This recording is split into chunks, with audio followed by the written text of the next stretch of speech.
और हमने strongly election commission को बोला कि जो लेवल प्लेइंग फील्ड है मीडिया के द्वारा डिस्टर्ब की जा रही है,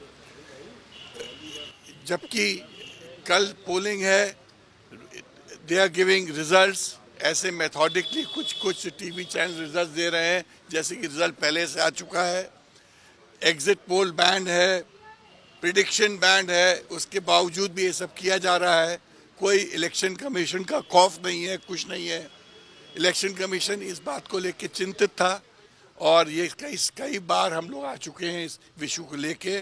उन्होंने हम लोग को एश्योर किया है कि ये बहुत सीरियस इशू है और इस पे हम गौर करेंगे और ये जनहित की बात है जो हम उनसे बोल रहे हैं और आगे भी इस पे क्या कानून बनना चाहिए उसके बारे में भी वो विचार करेंगे। श्योर। हम लोग इलेक्शन कमीशन से मिले और जैसा कि सर ने बताया, हमने इलेक्शन कमीशन के पूरे अपने डेलीगेशन के द्वारा उनका ध्यान आकर्षित किया इलेक्शन कमीशन की ही अपनी हिदायत और लेटर को, जिसमें वो किसी भी तरह के ओपिनियन पोल को बैन करते हैं एक प्रोहिबिटेड पीरियड में। और जिस तरह का काम लोकतंत्र का चौथा स्तंभ बनकर मीडिया कर रहा है और कुछ चैनल रीजन वाइज प्रेडिक्शन दिखा रहे हैं, वो ज़रूर लोकतंत्र की प्रणाली के साथ खिलवाड़ है। इलेक्शन कमीशन ने हमें भरोसा दिलाया है कि वो इस मैटर को सीरियसली लेते हैं और इसकी तफ्तीश कर रहे हैं और इस पर कोई एक विधि पूर्वक इस पर कार्रवाई की जाए, इसके लिए वो समर्पित हैं।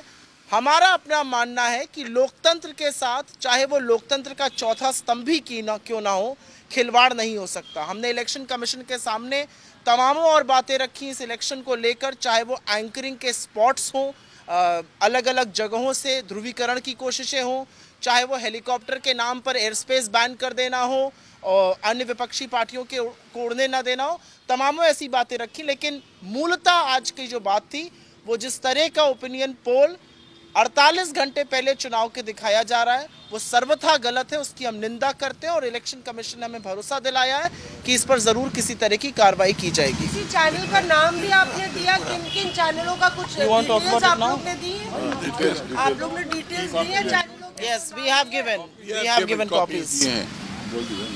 नहीं सर, आपने कहा कि चुनाव आयोग ने कहा कि हम कानून में बदलाव के लिए करेंगे क्योंकि ओपिनियन पोल एग्जिट पोल पे बैन रहता है, ओपिनियन पोल सर्विस का दूसरा ओपिनियन पोल में भी प्रोहिबिटेड है अगर आप एनालिसिस देते हो। मतलब आप प्रिडिक्शन कर रहे हो कि कौन जीतेगा। एक होता है फ्री स्पीच जो होती है कि आप स्वतंत्रता होती है बोलने की, आज़ादी होती है, और एक होता है हम आपको रिजल्ट बता रहे हैं। आपको पता है क्या रिजल्ट क्या होगा जो आप बता रहे हैं? ये स्पॉन्सर्ड एक्टिविटी होती है और हमने वो उनको बिल्कुल उसकी कटआउट्स दिए हैं और दिखाया, प्रिंट आउट दिए हैं और बताया देखिए किस तरह से पहले से रिजल्ट डिक्लेयर किया जा रहा है पब्लिक माइंड को इन्फ्लुएंस करने के लिए। सर, एक रिपोर्ट आई है कि बीजेपी को पूरे गुजरात इलेक्शन में 600-650 करोड़ की फंडिंग मिली है, जबकि कांग्रेस का आंकड़ा 90 करोड़ से भी नीचे है। तो कहा जा रहा है कि समान लेवल प्लेइंग फील्ड नहीं मिल रही है बाकी विपक्षी पार्टी। ये बात तो बहुत पुरानी है, सुप्रीम कोर्ट के सामने है। इस वक्त constitutional bench of supreme court bonds को लेके ये बात सुन रहा है और हम लोग भी सुप्रीम कोर्ट के सामने यही तो कह रहे हैं कि ये जो सीक्रेसी है बिहाइंड इलेक्शन फंडिंग, इस सीक्रेसी को हटाइए, बिकॉज ये सीक्रेसी खाली रूलिंग पार्टी के पक्ष में जाती है और जो प्रपोर्शन आ रहा है फंडिंग का उससे ही समझ आ रहा है कि पूरी जो बिजनेस हाउसेज हैं वो खाली रूलिंग पार्टी के अलावा किसी को फंड देने में इंटरेस्टेड नहीं है और ये प्रजातंत्र के लिए एक खतरा है। बट एक और बात हमने जाते जाते उनसे बोली है, हम लोगों को इन्फॉर्मेशन है कि जो बैलेट बॉक्सेस हैं उनको ठीक से प्रोटेक्ट नहीं किया जाएगा।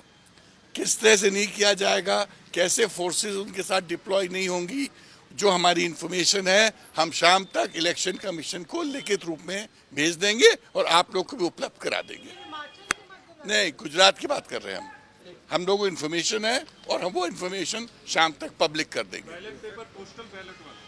हाँ, नहीं, पहले पोस्टमैन बैलेट बॉक्सेस। आप लोग complain election you went to complain to the DCI, what was the matter? So it has been brought to our notice and it was publicly available that how some channels are indulging in putting out opinion polls almost 48 hours before Gujarat goes to polling in the first phase, and opinion polls which are giving region-wise predictions. It's very methodologically done. It's almost predicting what the results will be.